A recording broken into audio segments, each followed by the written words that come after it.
Halo, assalamualaikum warahmatullahi wabarakatuh.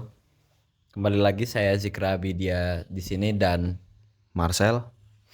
kita akan ngelanjutin episode yang kemarin yang Marcel sakit ya. Dan di sini alhamdulillah Marcel udah sembuh. Mas Marcel nih punya pengalaman baru gak seputar horor gitu? Ada apa enggak?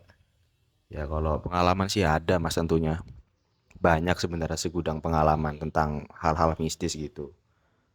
Terus ya di sini juga ada rencananya saya akan membagikan pengalaman baru ke teman-teman ini. Wah, pengalaman apa tuh? Ayo sharing-sharing, kita sharing-sharing di sini. Jadi gini Mas.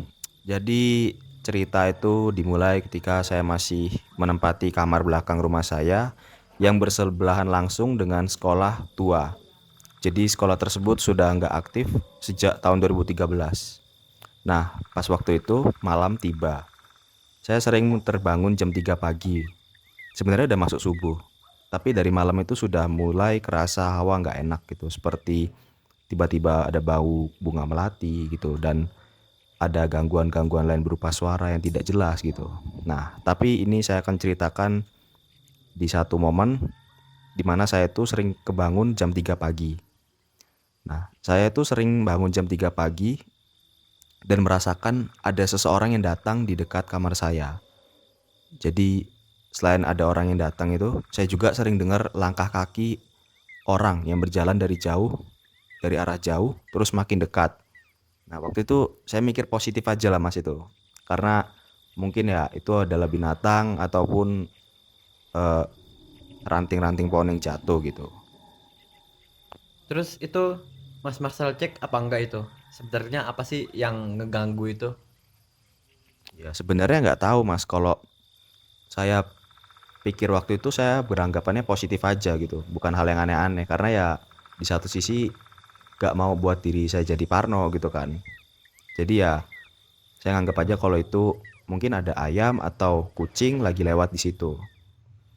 Nah, selain itu juga Mas, sebenarnya itu ya, nah jadi di situ saya punya pikiran positif aja Mas ya. Nah, tapi logikanya sebenarnya nggak nyambung itu Mas. Jam 3 pagi ada orang ataupun ada binatang yang sering selalu beberapa hari gitu kan, misal di hari Kamis dan Selasa gangguan itu muncul, balik lagi ke situ binatang itu ada gitu. Nah, nggak mungkin logikanya. Jadi saya beranggapan kalau itu ya makhluk halus, tapi saya nggak mendeskripsikan rupanya dan memikirkan yang gimana dia sosoknya itu gitu. Oh, iya iya. Cuman kalau mikir sekolah tua ya pasti angker sih. Aku juga sempat ngalamin sih kalau pas waktu itu pas SD kalau nggak salah. Itu tuh katanya di lorong sekolah SD itu ada isu pocong lompat gitu mas. Hmm.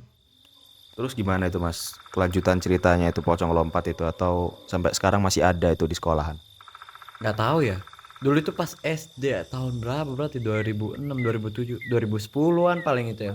Nah itu tuh dulu tuh sempat pernah sih ada kegiatan pramuka kan. Nah saya tuh juga ikut kegiatan pramuka nginep di sekolah tersebut. Nah, karena nginep kan pasti kan kayak kita kan pasti kan malam-malam kan masih pada yang bangun dan lain-lain gitu kan. Nah, temen saya ini ada yang keluar kamar entah ngapain dan dia tuh tiba-tiba masuk dalam keadaan lari katanya habis ngeliat pocong di lorong. Nah, terus setelah kita cek bareng ternyata nggak ada. Ya cuman itu belum nggak tahu lagi kalau emang dia cuman bohongan atau emang beneran kayak gitu. Oh iya, bisa juga itu diartikan ada gangguan goib juga sih Mas itu. Tapi kalau yang dari kasus yang saya alamin tadi itu, saya pernah searching kan di internet itu. Kalau suara-suara langkah kaki ataupun kayak suara orang berjalan gitu, sebenarnya itu bukan manusia.